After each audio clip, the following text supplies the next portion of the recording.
Hey guys, it's Pharaoh here. Today with a more like rambling video, but I really want to talk about this to you guys to see your thoughts because I'm really often discussing it in Discord and stuff.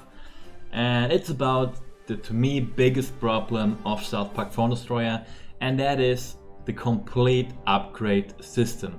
Now I want to talk about two major points. And that is one, the rarity of the cards, and second one, it's pretty much balance in the game itself. Now we start with balance. There's different approaches to balance that different games take. There is the option, which is the more obvious one, that you want to have a completely balanced game. Nothing should be superior, nothing should be too weak, too bad to be considered playing at all. So they try to kind of make their different themes, races, or whatever you're playing to be on an equal footing. The other option, which is probably the even more interesting one, is to intentionally, and yes, this is the case, intentionally not balance the game all the time, but change it. This is the most, the game that is most known about that is League of Legends. So League of Legends is in constant change. That means they add new champions, they even kind of remove champions completely in a way by reworking them. So if they rework a champion, the old one is pretty much gone and the new one gets released. So, but by releasing new stuff all the time, like South Park does as well, there won't be a perfect balance because when they release something new, it's not tested yet. And they pretty much change stuff really harshly every season. So some things will be unbalanced, but we as the player base have to figure it out again and again. What is OP right now? So the meta completely changes just because of that. And that is, I guess, healthy for a long living game. People complain about it as well, which is obvious because people also want the balanced game, but it keeps things fresh. Why is South Park not able to do this? That's pretty simple. So right now we have a fantasy adventure deck being really dominant in the game right now. So I show you my deck, that's what I'm playing, and it's like really played often in the top 100, I'm told. I incline to believe them. And we saw something like Paladin Butters getting changed to 3 energy, maybe, it's just a maybe. But what this would do to me, it would take away, since I'm not hardcore active in the past 2 months, like more than a month of pretty much progress that I put in the game. Because to get my Butters to level 6, I needed about 1,300 cards and even more, 1,300, I don't know, something like that. So the progress is gone. Pretty much, because 3 energy Butters, I wouldn't have put them in the deck then, back in the days. And I get nothing in return. I am sitting on this level 6 Butter stand that I don't want to play. So the progress is gone, even though it might be good for the game to change up the balance a bit, because I mean we're playing pretty much the same game since months, because the balance mostly stays the same. Or if they change something, people are still, well, I rather play a level 6 Butters than a level 4 Ike, for example. 3 energy level 6 Butters is better than a level 4 2 energy Ike. I mean, that's pretty obvious, I guess. So I'm still sticking to Paladin Butters. What I would need to do, to be honest, I don't really know. There's the option of disenchanting cards, which means maybe I get like 2/3 of the card value of Paladin Butters back and can put it into another card. Maybe the progress isn't that good. Maybe I only would end up with like 750 Ike cards and I would have to get the rest myself, but it would be, for example, something, and maybe it would make me change my deck. But as it is right now, if they nerf one of my level 6 commons or a level 5 rare, it's very unlikely that I change it. And if I change it, I will be brought far back. Now, you need to also know this account that you are seeing right here. Yeah, my options. This is an account of a rather dedicated player. I'd say I'm probably in the top 5% of accounts. I'm just saying that. Like top 5 of all accounts that are kinda active, probably. And what are my options? Can I change a class? Right now, as you can see, I'm at a point where the coins are starting to pile up. But for that to happen, you need like 5 months of good and dedicated playing of the game. 5 months is a huge amount of time. And even then, now I couldn't just upgrade a sci-fi deck or something like that. I don't know. Those coins are gone if I bring Astronaut Butters to the top. But look at my Astronaut Butters cards. 77. Because the game relies on the donating of cards. You have to pretty much exchange cards to make real progress. Because, of course, in your deck you have 12 cards. And in your boosters you get, well, a lot more variety of cards. So your progress is really dependent on exchanging cards via the request system. So the next thing is if we would balance something by buffing it. So they wouldn't destroy my Paladin Butters, but they would buff something else. That opens up more variety for new players.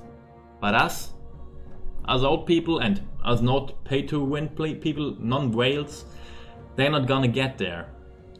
I might be able to get rares to 4, commons to 5, and that's kinda it. Yeah, but well, those are just my thoughts about the balance as a whole and the problem with balance changes, and it all is because of the insane upgrade system. I just want to mention one more thing about why this upgrade system is insane, and that is legendary cards. Legendary and epic cards.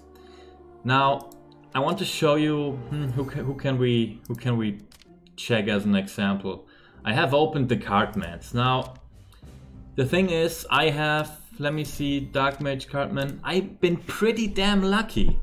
Like, look at that. Those are 5 Cardmans I've gotten. 5 Grand Wizard Cardmans. That is extremely lucky after 6 months of play.